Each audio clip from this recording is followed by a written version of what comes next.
إن الحمد لله نحمده ونستعينه ونستغفره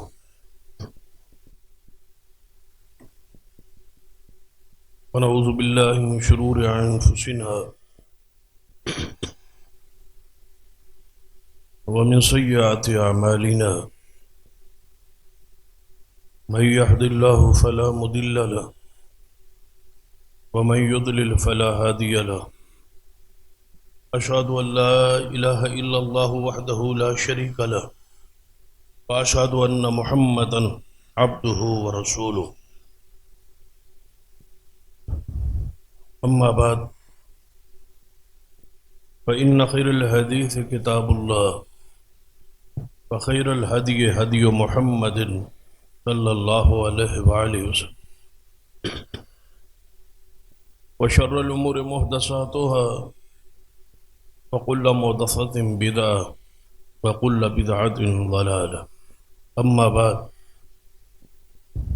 فأعوذ بالله السميع العليم من الشيطان الرجيم بسم الله الرحمن الرحيم ولنبلونكم بشيء من الخوف والجوع ونقص من الأموال والأنفس والثمرات وبشر الصابرين رب اشرح لي صدري ويسر لي أمري واحلل عقدة من لساني يفقهوا قولي رب زدني علما سبحان ربك رب العزة عما يصفون وسلام على المرسلين والحمد لله رب العالمين. حضرات،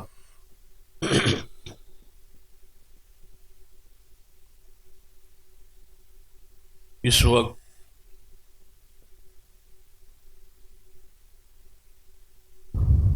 سارا ملک جو ہے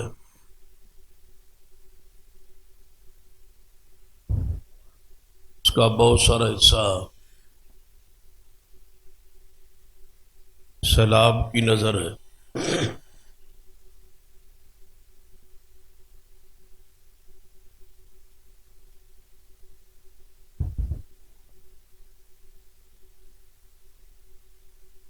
سیلاب ہمارے لیے آزمائش کی صورت ہے یا اللہ تبارک و تعالیٰ کی طرف سے گرفت عذاب اور سزا کی صورت میں ہے. یہ فیصلہ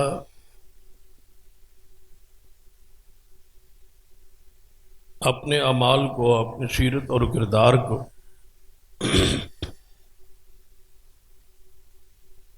آمنے سامنے رکھ کے خود کرنا ہے کہ ہم اس وقت کس پوزیشن میں ہیں، مجموعی طور پر ہماری حالت اور کیفیت کیا ہے. یقیناً اہل ایمان پر آزمائشیں آتی،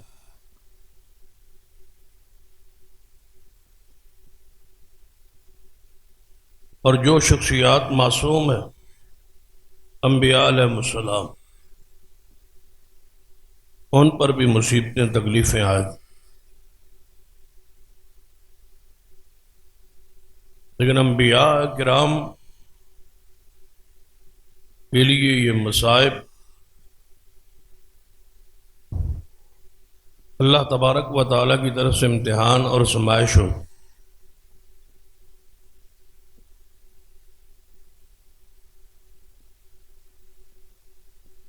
جتنے بھی انبیاء علیہ السلام آئے، ان میں سے جن کا ذکر قرآن اور احادیث میں موجود ہے، جن کی تاریخ کو، سیرت کو اللہ اور اس کے رسول صلی اللہ علیہ وسلم نے بیان کیا، تو ان کے واقعات سے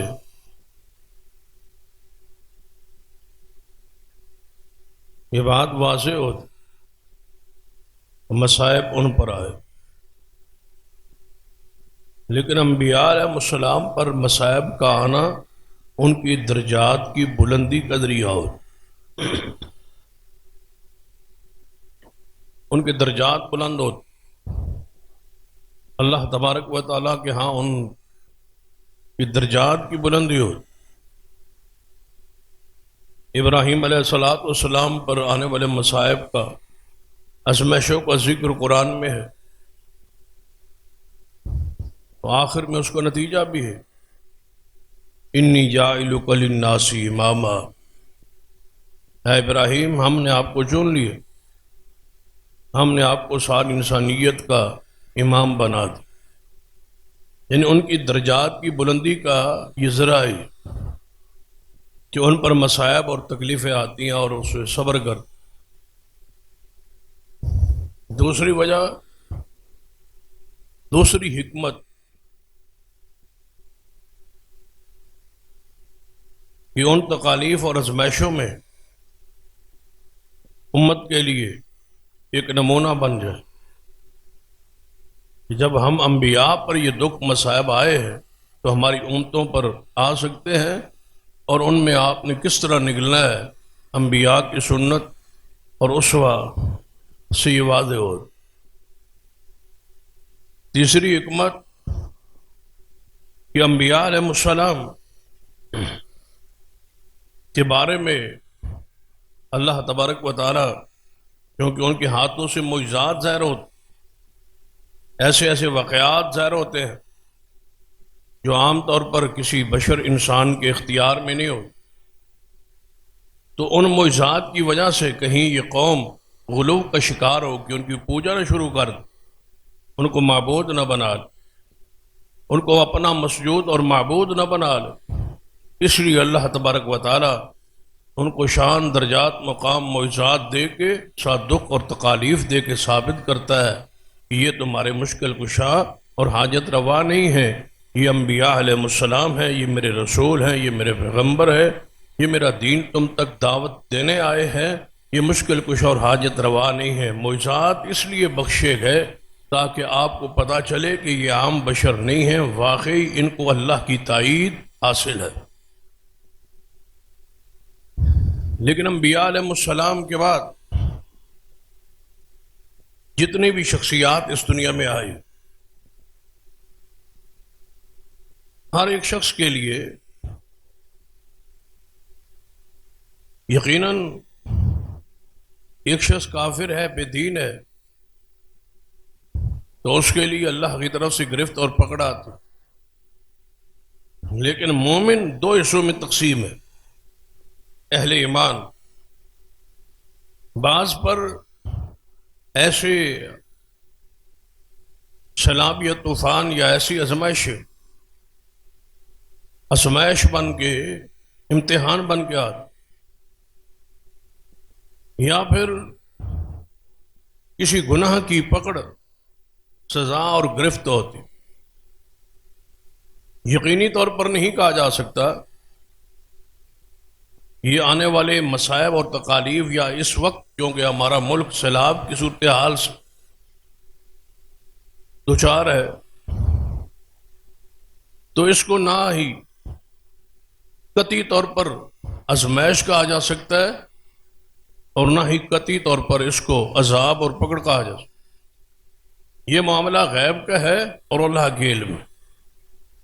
ہم نے خود یہ فیصلہ اس وقت کرنا ہے کہ ہماری جو عملی صورتحال ہے وہ کس مقام پہ ہے، کیا ہم آزمائش کی صورت میں ہیں، یا ہمارے اعمال اس قدر مبارک اور اچھے ہیں کہ اللہ کی طرف سے ہمیں امتحان لیا گیا، آزمائش ہم پہ دی گئی، کچھ کو مصائب میں ڈال کر اور کچھ کو بچا کے، دونوں کے لیے آزمائش کہ یہ کیا کرتے ہیں اور دوسرے کیا کرتے ہیں، یا پھر اللہ تبارک و تعالیٰ سے کی طرف سے یہ پکڑ ہے، گرفت ہے، یہ ہم نے اپنے گریبان میں خود جھانک کے دیکھنا ہے، بالخصوص ان لوگوں کی جن پر یہ سیلاب یا یہ دکھ، یہ مصائب آئے، تقریباً جو کچھ مورخین نے لکھا ہے کہ جب سے یہ ملک بنا ہے تقریباً چھوٹے اور بڑے 36 مرتبہ 75 سالوں میں سیلاب آئے، لیکن موجودہ جو صورتحال ہے سب سے وہ تباہ کن ہے۔ تو ہم نے اس سے کوئی سبق، کوئی عبرت، کوئی درس لے رہے ہیں۔ اس حوالے سے قرآن پاک میں اللہ تبارک و تعالیٰ نے یہ خبر دی کہ وَلَنَبْلُوَنَّكُمْ بِشَيْءٍ، ہم آپ کو اہل ایمان کو اس سے ایک آیت سے ما قبل اہل ایمان کو مخاطب کیا ہے کہ اے ایمان والو وَلَنَبْلُوَنَّكُمْ بِشَيْءٍ مِّنَ الْخَوْفِ وَالْجُوعِ وَنَقْصٍ مِّنَ الْأَمْوَالِ وَالْأَنفُسِ وَالثَّمَرَاتِ، کہ ہم آپ کو ایمان لانے کے بعد ضرور آزمائیں گے۔ بڑی تاکید کے ساتھ کہ ایسا ضرور ہوگا کہ ہم آپ کو آزمائیں گے۔ بشیء، کسی بھی چیز کے ساتھ آزمایا جا سکتا ہے۔ مطلقاً طور پر، ناکرہ کے طور پر اس کو استعمال کیا گیا۔ بشیء، کسی چیز سے بھی ہم آپ کو آزمائیں گے، اور وہ آزمانے کی آگے تھوڑی سی اس کی تفصیل کر دی۔ وَلَنَبْلُوَنَّكُمْ بِشَيْءٍ مِّنَ الْخَوْفِ وَالْجُوعِ، کہ ہم آپ کو آزمائیں گے خوف کے ذریعے، کہ آپ پر دشمن کا رعب اور خوف طاری کر سکتے، یہ بھی ایک آزمائش کی صورت ہے۔ والجوع، یا آپ پر بھوک، مہنگائی، تنگ دستی، فقر، غربت، یہ آپ پر مسلط کر دے گا۔ یہ دوسری صورت ہے اللہ تبارک و تعالیٰ کی طرف سے آزمائش۔ من الخوف والجوع ونقص من الاموال، مال کی کمی، اسی سے مراد مہنگائی ہے۔ مال کی کمی، فصل کی کمی، پیداوار کی کمی، بحران، یہ ہم بھیج کے تمہیں آزمائیں۔ والانفس، تمہیں جان کے ذریعے آزمایا جا سکتا کہ تمہاری اولاد کو، تمہارے باپ کو، ماں کو، اولاد کو، بچوں کو، رشتہ داروں کو، عزیزوں کو، کسی بھی پیارے کو موت دے کے تمہیں دکھ اور مصیبت پریشانی میں لا کے ہم آزمائیں۔ والثمرات، اور یہ آخری صورت یہ ہے کہ ہم پھلوں کی کمی کر دیں، باغات کا نقصان کر دیں، بنی بنائی فصلیں اجاڑ دیں۔ اس کی کوئی بھی صورت ہو سکتی ہے، خشک سالی ہو یا سیلاب کی صورت ہو۔ آگے فرمایا وبشر الصابرین، خوشخبری مبارک ہے ان لوگوں کے لیے جو اس پر، ان مصائب پر صبر کریں۔ تو یاد رکھیے، ہم اس وقت دیکھنا یہ ہے کہ کیا ہم اس آزمائش کی صورت میں،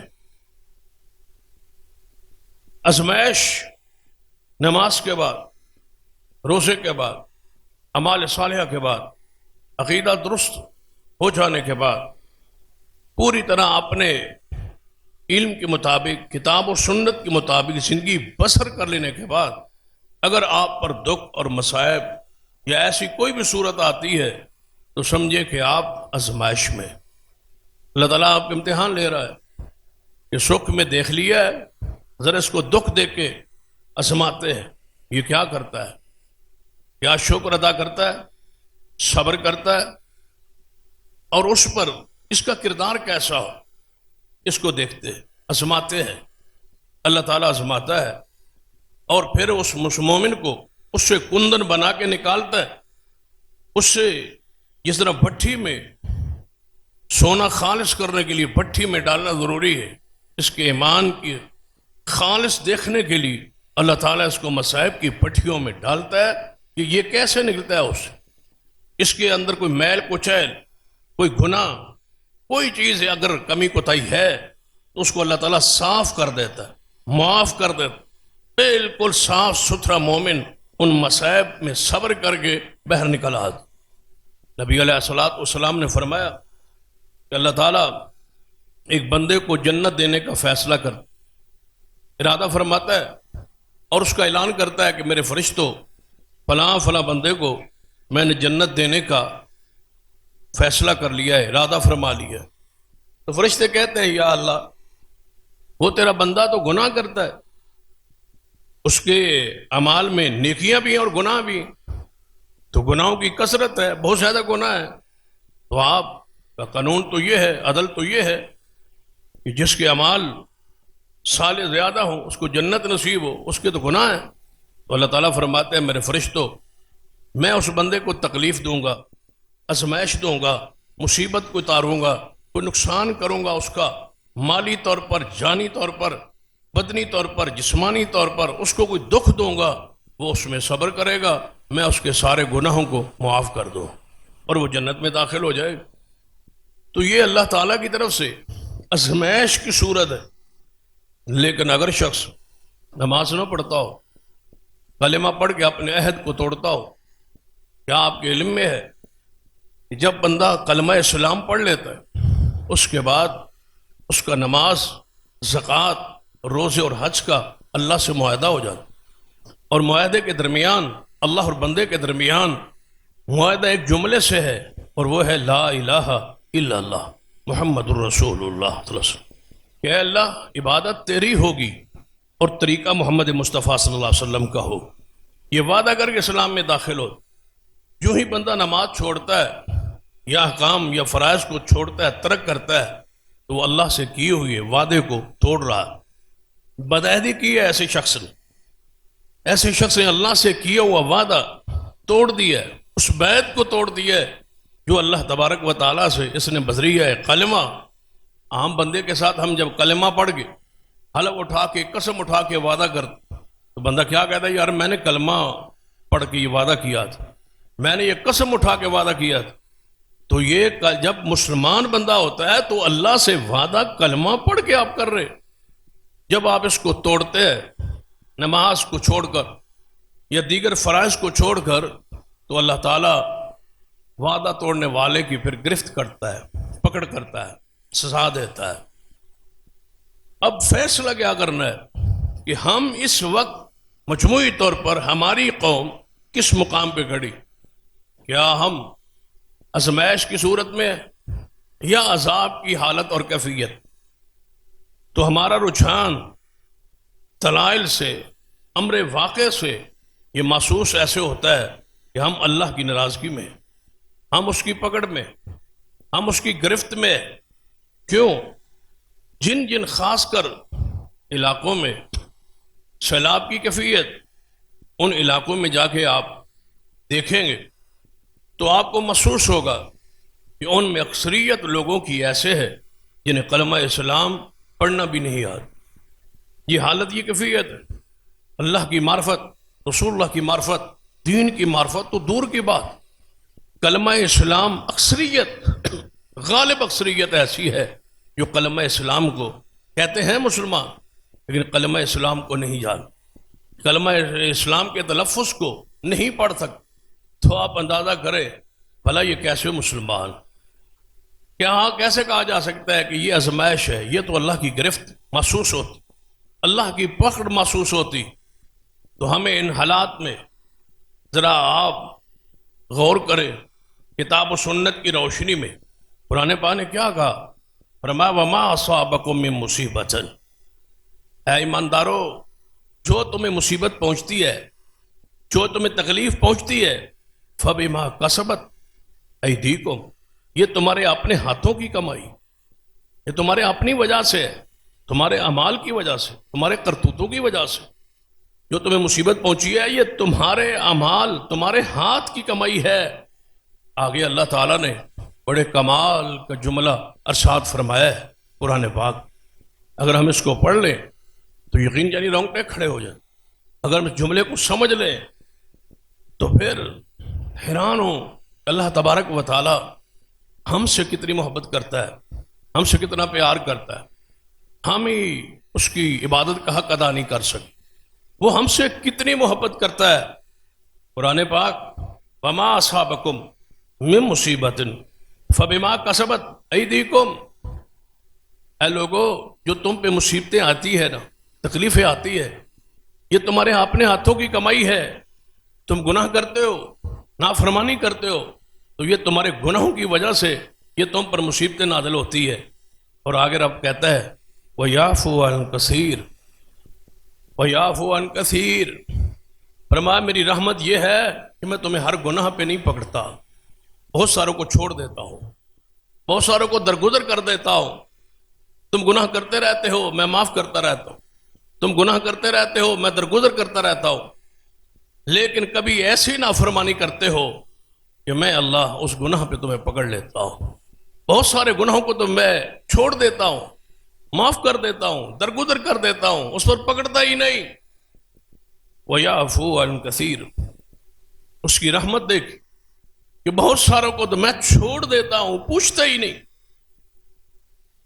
معافی کے اعلان اور بشارتیں دے دیتا ہوں، نوافل کے ذریعے معاف کر دیتا ہوں، صدقات کے ذریعے معاف کر دیتا ہوں، خیرات کے ذریعے معاف کر دیتا ہوں، اچھے جملوں کے بدلے معاف کر دیتا ہوں. کسی مصیبت تکلیف زدہ بندے پر اس وقت معاونت پر میں معاف کر دیا کرتا ہوں. بہت سارے کو تو ویسے ہی میں چھوڑ در گزر کر دیتا ہوں. لیکن پھر بھی جو تم پر مصیبت آتی ہے، جو دکھ آتا ہے، تمہارے اپنے ہاتھوں کی کمائی. فرمایا جانوروں کا کوئی قصور نہیں، بچوں کا کوئی قصور نہیں، مجنون اور پاگل اور دیوانوں لوگوں کا کوئی قصور نہیں. لیکن اے گنہگارو، ان کو بھی دکھ پہنچا ہے تو تمہاری وجہ سے، تمہارے اعمال کی وجہ سے. بہت سارے بچے موت کے پیالہ پی گئے، بہت سارے مجنون و پاگل دیوانے فوت ہو گئے، ڈوب گئے. بہت سارے جانور لاکھوں کی تعداد میں، پرند چرند درند اور جانور ہلاک ہو گئے، ختم ہو گئے. فرمایا یہ تمہاری وجہ سے ہے. قیامت والے دن وہ بچے، وہ جناب جن کا کوئی گناہ نہیں، جنہوں نے کوئی قصور نہیں کیا، وہ جوانی چڑھے نہیں، گناہ کو سمجھا نہیں، گناہ ثواب ابھی ہے نہیں، وہ معصوم تھے، چھوٹے تھے، بچے تھے، وہ لیکن وہ ڈوب رہے، پانیوں میں رہ رہے، مچھر کھا رہے، تکالیف اٹھا رہے، تو تمہاری وجہ سے. وہ والدین دو سوچے جو دودھ پیچھے بچے رو رہے ہوتے، فرمایا ان کو دکھ مصیبت تکلیف جو آئی ہے وہ تمہاری وجہ سے آئی. تم نے کس پر ظلم کیا ہے؟ تم نے گھروں میں گناہ کر کے اپنی اولادوں پہ کتنا ظلم کیا ہے کہ وہ بلک رہے ہیں بھوک کی وجہ سے. گناہ تمہارے تھے، بلک وہ رہے. گناہ تمہارے تھے، تباہ فصلیں ہو رہی. گناہ تمہارے تھے، ہلاک جانور ہو رہے. گناہ تمہارے تھے، مرچ بیچارے بیمار رہے ہیں، دکھی رہے. یہ سارا کچھ تمہاری وجہ سے. وما اصابکم من مصیبت فبما کسبت ایدیکم، یہ تمہارے ہاتھوں کی کمائی. ان پر بھی دکھ اور مصائب اور تکالیف آئے. جو اللہ والے تھے وہ تو کچھ مصیبت تکلیف آتی تھی وہ آزمائش سمجھ کے اللہ سے معافی مانگتے تھے. سیدہ اسماء بنت ابی بکر رضی اللہ تعالیٰ عنہ، یہ سیدنا ابو بکر صدیق کی بیٹی ہے رضی اللہ تعالیٰ عنہ. ان کے سر میں درد ہو. کتنی بڑی مصیبت ہے، کتنی بڑی تکلیف ہے. عام طور پہ ہمارے ذہن میں یہ کوئی بڑی مصیبت، کوئی بڑا دکھ نہیں، کہ سر میں صرف درد ہوا ہے. گھر والوں نے پوچھا کیا ہوا؟ فرمایا کسی گناہ کی پکڑ آ گئی ہے، کتنا مہربان ہے کہ بہت ساروں کو معاف کر دیتا. صرف سر درد ہوا، تکلیف ہوئی کہ میری وجہ سے ایسا ہوا ہے. لیکن ہمارے تو علاقے کے علاقے ڈوب گئے. لیکن مجال ہے، ہم تو مدد کے لیے ساری قوم اصرار اور قربانی کے لیے موجود ہے. لیکن اللہ کی پناہ کہ مساجد اسی طرح خالی ہے جس طرح سیلاب سے پہلے خالی. انہی کی مسجدیں، انہی بستیوں کی مسجدیں، انہی شہروں کی مسجدیں، وہ باہر متاثرین پڑے ہیں. مجال ہے اذان کا وقت ہو اور متاثرین میں سے کوئی شخص جس نے پہلے نماز نہ پڑھتا ہو، سلام کے بعد اس میں تبدیلی آ گئی ہو. تصور ہی کوئی. انہیں اتنا بڑے طوفان اور سیلاب بھی دلوں کو ہلا نہیں سکا، سوچنے پہ مجبور نہیں کر سکا۔ عبرت اور سبق ہمارے لیے کیا بننا تھا، ان کے لیے بھی نہیں بنا۔ جن کے بچے مر گئے اور فصلیں تباہ ہو گئی، وہ اسی طرح بے دینی میں آج بھی موجود ہے جس طرح پہلے۔ لیکن مومن تو ایسا نہیں ہوتا تھا، مسلمان تو ایسا نہیں ہوتا۔ سیدہ اسماء تو سر کے درد کی وجہ سے کہہ رہی ہے، کسی گناہ کی وجہ سے۔ شخصیت بھی وہ ہیں جو صحابی رسول ہیں، شخصیت بھی وہ ہیں جن کے لیے جنت کی بشارت ہے، گھرانہ صدیق ہے، سر کو درد ہے، فرماتی ہیں بہت ساروں کو معاف کر دیا ہے، پتہ نہیں کوئی ایسا گناہ ہوا جس کی وجہ سر درد، دکھ کے بعد، تکلیف کے بعد اپنے گریبان میں جھانکیے یہ آیا کیوں ہے؟ یہ تو کہتے ہو سر کو درد ہوا، یہ تو کہتے ہو بخار آ گیا، یہ تو کہتے ہو یہ تکلیف آ گئی، یہ کیوں نہیں سوچتے یہ آئی کیوں؟ سیدنا قاضی شرح رحمہ اللہ کے بارے میں، ہاتھ پر جو ہے وہ پھوڑا نکلا ہو، صرف ہاتھ پر پھوڑا ہے، تو پوچھا گیا کہ یہ جو آپ کو اس ہاتھ پر پھوڑا نکلا ہے یہ کیوں، کیا ہوا؟ ہم تو یہ کہہ سکتے کہ جلد خراب ہے، کوئی موسم ایسا ہے، لیکن کیا فرمایا؟ فرمایا اسی ہاتھ نے کوئی گناہ کیا، لگتا ہے اس کو ہاتھ نے کوئی گناہ کر دیا، اس کی پکڑ آ گئی، اس کا علاج فرمایا توبہ ہے، توبہ کروں گا، جب قبول ہو گئی تو سمجھوں گا، جب صحت ہو گئی تو سمجھ لوں گا کہ اللہ نے میری توبہ کو قبول فرما لی۔ یہ وہ لوگ ہیں جو ہمارے اسلاف ہیں، یہ وہ ہمارے قابرین ہیں جن کے ہم نام لیوا ہیں، جن سے محبتیں اور پیار ہم کرتے ہیں، لیکن ان کی سیرت اور کردار سے ہم بہت زیادہ دور چلے گئے۔ امام محمد بن سیرین رحمت اللہ علیہ، ان پر قرض چڑھ گئے، ہم بھی مقروض ہوتے، لیکن ہماری وجوہات عیاشی ہوتی یا فحاشی ہوتی یا کوئی اور مجبوری ہوتی جس پر ہم قرض سے لیتے لیتے مقروض آتے۔ امام محمد بن سیرین رحمہ اللہ کچھ مقروض ہو گئے، تو کسی نے پوچھا اے امام سنا ہے آپ پر کوئی قرض ہو گیا؟ فرمایا ہاں، آج سے 40 سال پہلے مجھ سے گناہ ہوا تھا، اس وجہ سے لگتا ہے اللہ نے مجھ کو مقروض کر۔ گناہوں کو چھوڑنے کی طرف کیوں نہیں آتے؟ یہ پیغام پوری دنیا کے لیے، یہ ہمارا پیغام ہر اس بندے اور ہر اس شخص اور ہر اس علاقے کے لیے ہے جو سیلاب سے اس وقت دکھ سے اور تکلیف سے متاثر، کہ اپنی حالت کو بدلی، اپنے اعمال کو درست کیجیے، توبہ کیجیے، اللہ سے معافی مانگی، تاکہ یہ عذاب اور یہ سیلاب اور یہ کیفیت جو ہمارے ملک اور ہماری قوم کی ہے اس میں کچھ بہتری۔ اور بھی اتنے محدثین اور ائمہ کرام کے اس حوالے سے اقوال موجود ہیں۔ ایک بہت بڑے محدث گزرے ہیں، امام گزرے ہیں، امام ابو سلیمان دارانی رحمہ اللہ، جب ان سے کوئی زیادتی کرتا یا ان سے کوئی اس طرح سمجھے کوئی معاملات میں یا کسی بھی حوالے سے کوئی بات سخت کرتا تو وہ ناراض نہیں ہوتے، کہتے جاؤ میں نے آپ کو معاف کر۔ کوئی بھی زیادتی کرتا تو لوگ کہتے آپ کسی کو ملامت ہی نہیں کرتے، کسی کو ملامت ہی نہیں کرتے، ناراض ہی نہیں ہوتے، غصے ہی نہیں ہوتے، وہ آپ کو برا بلا کہہ رہے ہیں اور آپ آگے سے کہتے جاؤ میں نے معاف کیا۔ معافی کے علاوہ آپ کے پاس کچھ نہیں، کوئی غصہ ہوتا ہے، کوئی جلال ہوتا ہے، کوئی جذبات ہوتا ہے، کوئی جواب ہوتا ہے۔ آپ ہر معاملے میں جو بھی زیادتی کرے اس کو معاف کیے جاتے ہیں، معاف کیے جاتے ہیں۔